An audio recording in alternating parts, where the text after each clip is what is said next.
महागणपतिं मनसा स्मरा। हम ज्योतिबा मंदिर की तरफ जा रहे हैं। दोनों तरफ दुकानें लगी हैं जहाँ पूजा के लिए विभिन्न सामग्री मिल गई हैं। फूल, माला, गुलाल, सब चीज़ें। 2022 के शरदकालीन नवरात्रे हैं। आज दूसरा नवरात्रा है और नवरात्रे में बहुत भीड़ रहती है। देखिए आप, मैं मंदिर पहुंच गया हूँ ज्योतिबा, और इतनी जनता है, इतनी भीड़ है, चारों तरफ लोग ही लोग नज़र आ गए। और मुझे पता चला है कि 3 बजे से लोग आना शुरू हो जाते हैं और पूरे दिन भर लोग आते रहते हैं। मंदिर समुद्र तल से 3124 फीट की ऊंचाई पर स्थित है।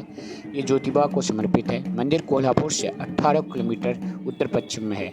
यह मूल मंदिर केदारेश्वर मंदिर नवजी साया द्वारा बनाया गया था। कहा जाता है कि 1730 में राणोजी शिंदे ने इसके स्थान पर वर्तमान मंदिर का निर्माण किया। यह मंदिर शिखर सहित 57 feet by 37 feet by 77 feet ऊंचा है।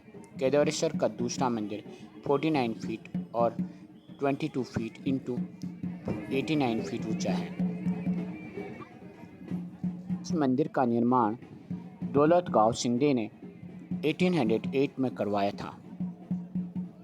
रामलिंगा का तीसरा गुंबद सहित 13 फीट और 13 बाय 13 इंटू 40 फीट ऊंचा है। इस मंदिर का निर्माण लगभग 1780 में मालजी नीलम पहलाकर ने करवाया था। मंदिर का आंतरिक भाग काफी प्राचीन है।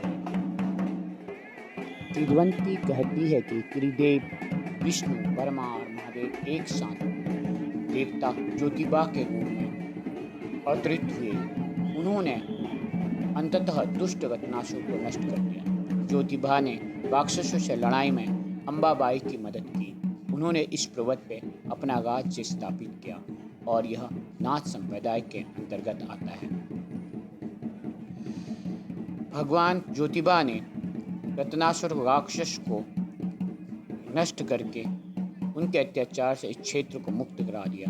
भगवान ज्योतिबा की मूर्ति चतुर्भुज है।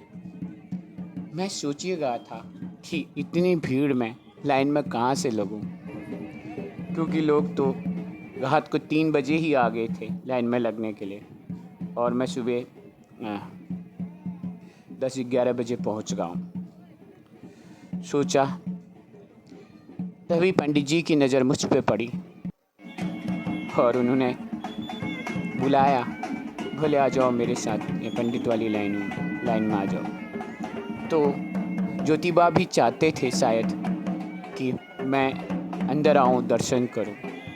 ये उनकी इच्छा से पंडित जी को उन्होंने ऐसी बुद्धि दी होगी कि उन्होंने मुझे बुलाया, क्योंकि मैं तो उन्हें जानता भी नहीं था और न वो मुझे जानते थे। भगवान की अद्भुत लीला है। आप देख रहे होंगे पूरा क्षेत्र गुलाबी हुआ पड़ा है। मंदिर के सामने भगवान महादेव का मंदिर दिखाई देता है। यह उत्तरमुखी मंदिर है। इस मंदिर के भीतर मंडप का समर्थन करने के लिए कोई स्तंभ नहीं है। इसे वास्तुकला की उत्कृष्ट कृति कहा जा सकता है।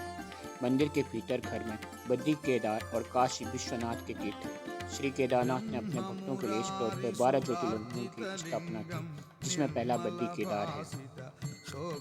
इनके पूरब में काशी विश्वनाथ लिंग है। महादेव के मंदिर के बगल में आदि माया देवी चौबदई का मंदिर है। यह विशिष्ट मंदिर है और देवी पश्चिम की ओर मुख करके खड़ी है। इसमें केदारेश्वर मंदिर की तुलना में वास्तुकला की दक्षिण शैली है। यह आदिशक्ति देवी चौबदाई महिषासुरमर्दिनी दुर्गा की अभिव्यक्ति में से एक है, जो आदि माया की शक्ति में से एक है और श्री केदारनाथ को उनके दक्षिणी अभियान में मदद की। देवी के सामने 4 स्तंभ है, जो सभी एक पुरुषार्थ का हिस्सा है। श्री ज्योतिबा ने मंदिर के चारों ओर और 8 भैरवों की स्थापना की है। इसमें काल भैरव, बाल भैरव, सुवर्ण भैरव, दंड भैरव, आकाश भैरव, कल्पना भैरव समेत 8 भैरव के अलावा देवताओं की स्थापना गोरक्षनाथ, आदिनाथ, रामेश्वर, शंख भैरव आदि हैं। आप दर्शन कर रहे हैं प्रभु ज्योतिबा का। किंवदंती कहती कि भगवान ब्रह्मा, विष्णु, महेश और गुरु जगदम्ब ने राक्षस घटनासुर और वक्त भोज को नष्ट करने के लिए ज्योतिबा का रूप लिया। ज्योतिबा ने देवी महालक्ष्मी को राक्षसों से लड़ने में मदद की। ज्योतिबा ने पर्वत पर अपना राज्य स्थापित किया। वे नाथ संप्रदाय के थे। उनका जन्म चैत्र शुक्ल षष्ठमी के छठे दिन ऋषि पोंगंड की पत्नी विमल भुज से हुआ था।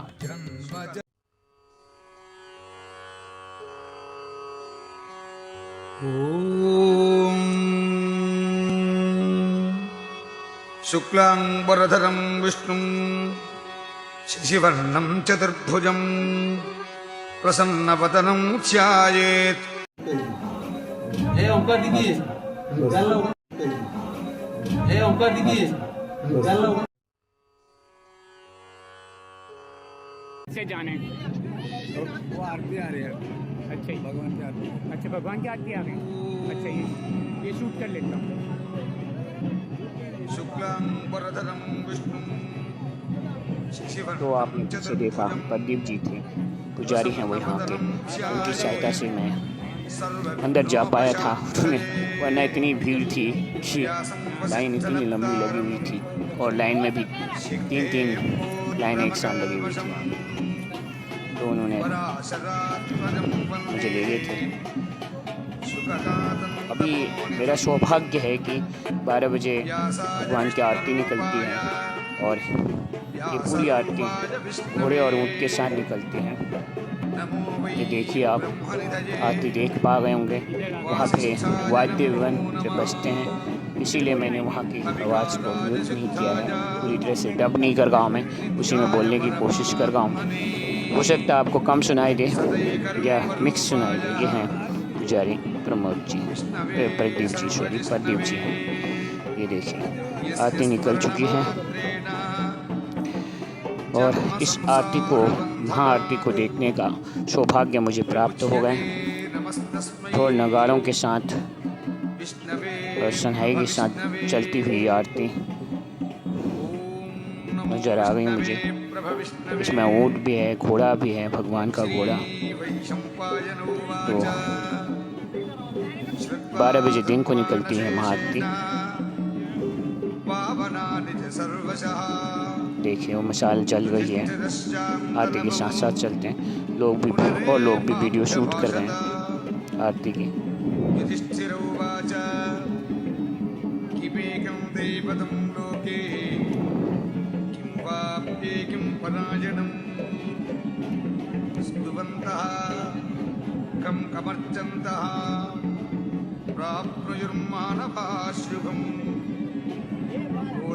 सर्वधर्माणां भवतः परमोपतः जपन्मुच्यते जन्तु जन्म संसार बन्धनात्। श्रीभीष्म उवाच जगत्प्रभं देवदेवमनन्तं पुरुषोत्तमं स्तुवन्नाम सहस्रेण पुरुषः सततोत्थितः तमेव चार्चयं नित्यं भक्त्या पुरुषमव्ययं ध्यायं स्तुवन् नमस्यंश्च यजमानस्तमेव च। ये आरती कहाँ जाएगी? अनादिनिधनं विष्णुं सर्वलोकमहेश्वरं लोकाध्यक्षं स्तुवं नित्यं सर्वदुःखादिको भवेतु ब्रह्मण्यं सर्वधर्मज्ञं लोकानां कीर्तिवर्धनम्। श्री ज्योतिबा या केदारेश्वर ब्रह्मा, विष्णु, महेश के अवतार और ऋषि जगदम्ब के क्रोध का हिस्सा है और 12 सूर्य की चमक। यह एक और कहानी है कि आदिशक्ति ने त्रिदेव यानी ब्रह्मा, विष्णु और महेश का एक और सेट बनाया जो उनके अहंकार को कम करने के लिए मूल त्रिदेव से 100 गुना अधिक शक्तिशाली था। जब उसका मकसद सफल हो गया तो उसने अपने नवनिर्मित त्रिदेव को फिर से आने का आदेश दिया जब वह उसकी मदद के लिए पुकारेगी। यः पराजणौ जब कोहलासुर और उसकी सेना अन्यायपूर्ण तरीके से भरे हुए कर्णवीर क्षेत्र में शासन कर गई थी, तब महालक्ष्मी ने कर्णवीर वापस जाने का फैसला लिया। इस समय उन्होंने त्रिदेव को बुलाया और वे माता विमल भुज के हाथों में लोक रूप में प्रकट हुई। माता की इच्छा जानने के बाद उस ज्योति ने 8 वर्ष के गर्भ धारण करने वाले खंडक, स्वर, डमरू, त्रिशूल और अमृत का पात्र का रूप धारण कर लिया।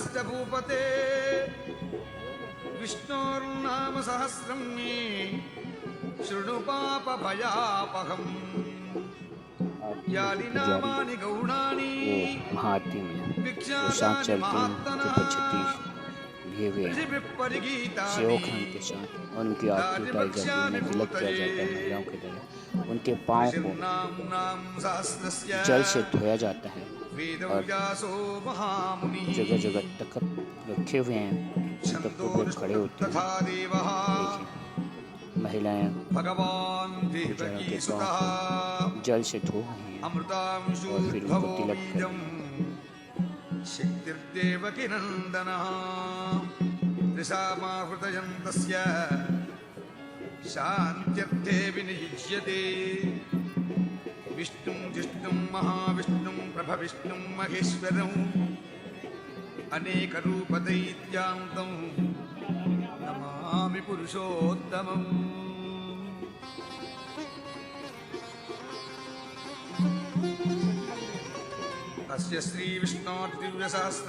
यह आरती महाआरती मंदिर के परिसर में अन्य छोटे छोटे मंदिर हैं, उन्हीं सभी मंदिरों पर जाती है और इस तरह के तख्त लगे हैं, इन तख्तों पर खड़े होते हैं और फिर उनके पाँव को जल से धोया जाता है, उनको तिलक किया जाता है, उनसे आशीर्वाद लिया जाता है। इस तरह के महिलाओं के द्वारा किया जाता है। ये देखिए इस मंदिर में आए थे, यहाँ पे आरती की पुजारियों ने पूजा की इस छोटे से मंदिर में, क्योंकि इस तरह से मंदिर परिसर में कई मंदिर हैं, तो आर्टिस्ट उन सब मंदिरों में जाते हैं, वहाँ पूजा करते हैं, जिसमें से काल भैरव है। ये देखिए अभी ये जो तख्त लगे हैं वो दोनों पुजारी आएंगे जो वहाँ खड़े हैं, और कुछ महिलाएं उनके पाँव को जल से धोएंगी और फिर उनको तिलक करेंगे, दक्षिणा भी दे गई शायद।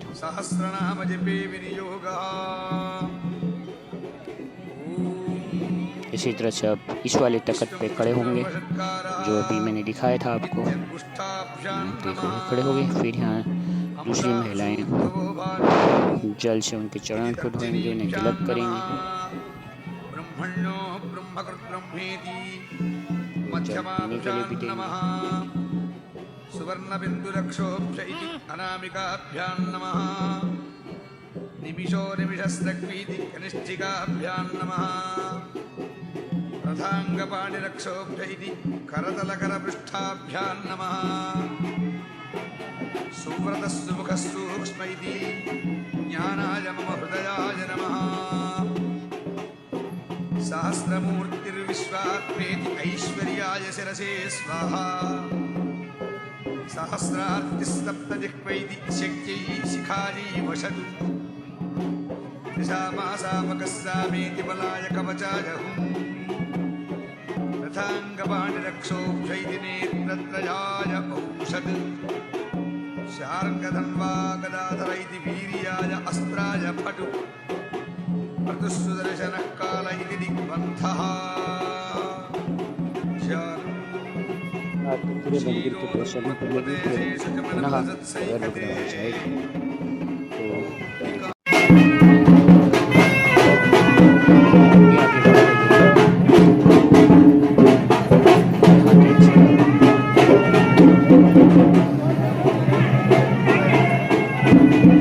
यहाँ पे आप देख पाएंगे तो यहाँ पे तो किस नाम देते हैं जब आरती यहाँ पहुँचेगी तो किस नाम लगेगी।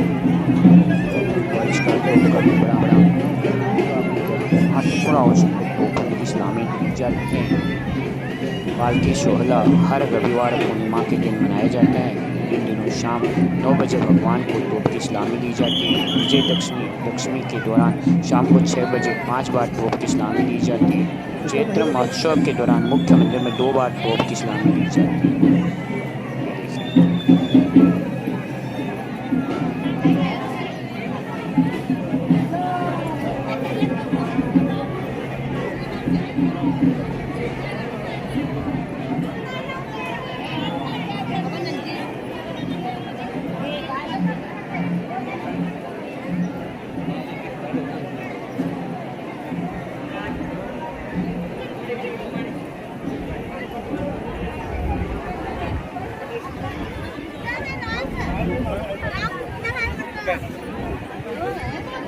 ये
देखिए।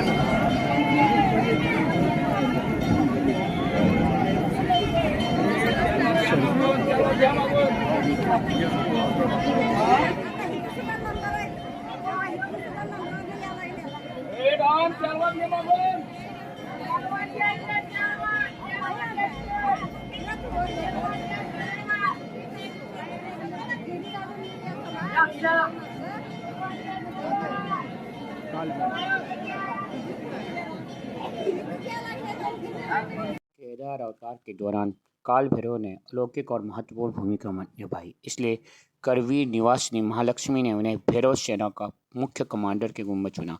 अवतार लेने के बाद केदारनाथ ने श्री महालक्ष्मी के अनुरोध पे काशी से दक्षिण दिग्विजय अभियान की शुरुआत की।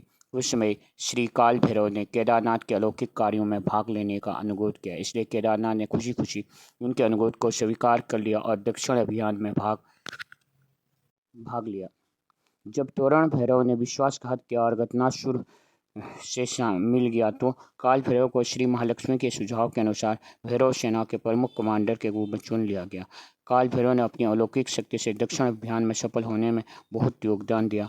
कई शक्तिशाली राक्षसों का विनाश हुआ और उन स्थानों पर तीर्थों की स्थापना की गई।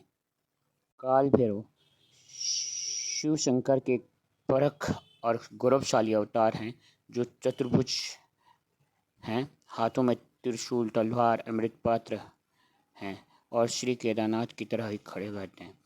भैरव सेना के प्रमुख श्री काल भैरव हैं। उन्हें इस क्षेत्र के शासक को मुंह में नारियल चढ़ाने का सम्मान दिया जाता है। आप अब देख रहे हैं, हम आगे बढ़ गए हैं। काल भैरव के दर्शन आपने पीछे किए थे।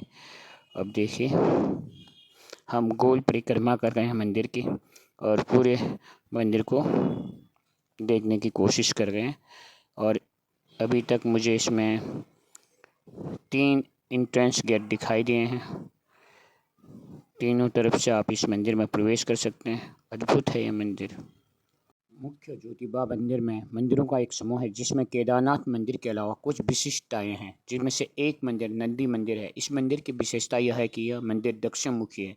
इसके अलावा एक के बजाय दो नंदी हैं। ये दोनों नंदी काले पत्थर में हैं और इस प्रकार के मंदिर भारत में कम ही मिलते हैं।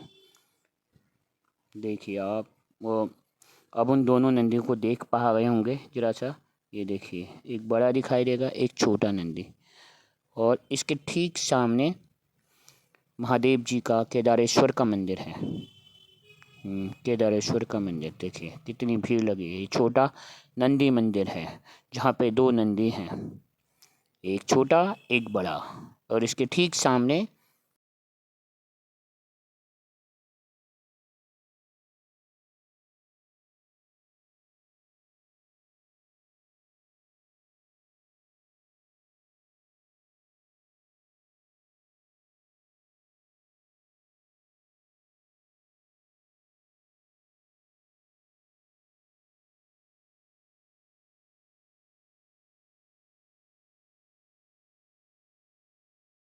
इसके अलावा मंदिर में एक कामधेनु गाय की मूर्ति है बहुत बड़ी, और उससे नीचे से जल निकलता है। लोग उसके थनों पर हाथ लगा के उस जल को ग्रहण करते हैं। उसकी फोटो जो शायद कहीं मिस हो गई, उससे शूट नहीं कर पाए। जब आप यहाँ आएंगे तो देखना। देखिए ये अब पुजारी यहाँ पहुँच गए हैं। अब इससे सीधे मंदिर के अंदर प्रवेश करेंगे। तो ज्योतिबा के दर्शन के बाद हम वापस आ गए हैं और वापस जा गए हैं पार्किंग तक।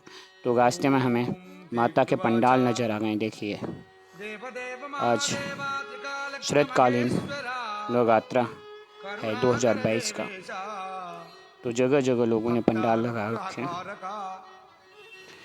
और माँ ने लाल साड़ी पहनी है। आपको पता है महाराष्ट्र में भी वेस्ट बंगाल की तरह पंडाल लगते हैं, लेकिन उतने बड़े नहीं लगते जितने वेस्ट बंगाल में लगते हैं। महाराष्ट्र, कर्नाटका, गोवा, इन जगहों पे पंडाल सस्ते हैं माँ के। देखिए यहाँ भी एक पंडाल लगा रखा है, माँ ने लाल साड़ी पहनी है। तो इस पूरे रास्ते पर जब तक मैं पार्किंग नहीं पहुँच जाता, वहाँ के अनगिनत पंडाल लगे हुए हैं। उनमें से कुछ पंडालों को मैं आपको दिखा रहा हूँ जो अद्भुत हैं, मुझे आकर्षित किए। अभी देखिए ये बड़ा सा पंडाल लगा है, अभी 9 दिन तक ऐसे लगेगा। माँ यहाँ पे नवरात्रे में 9 दिन तक अलग अलग कलर की साड़ी पहनती हैं, और लोग जो भट्टी होते हैं वो भी अलग अलग उसी कलर के कपड़े पहनते हैं जिस कलर के माँ ने साड़ी पहनी होती है। यहाँ का नियम है। अब देखिए यहाँ पे मैं जा रहा हूँ। ये देखिए माँ ने फिर से यहाँ पे लाल कलर की साड़ी पहनी और अर्धचंद्राकार आकृति में बैठी हुई है माँ। चंद्रमा पे बैठी हुई है माँ। ये देखिए पास जाएंगे तो ज़रा सा अच्छा लगेगा। ये देखिए अद्भुत है।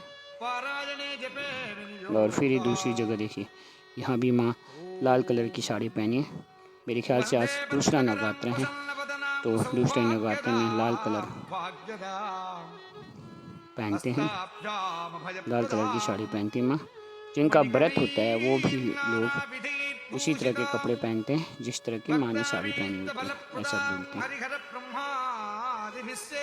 तो ये देखिए यहाँ इन महिलाओं का व्रत होगा, शायद इन्होंने माँ की तरह की साड़ी पहनी है। ये देखिए अभी मैंने आपको 4 पंडाल दिखाए। अद्भुत हैं ये 4 पंडाल। माँ अलग अलग कलर से ये सजी, और ये इस तरह के ज्योतिबा बने हुए हैं ये पेड़ के नीचे।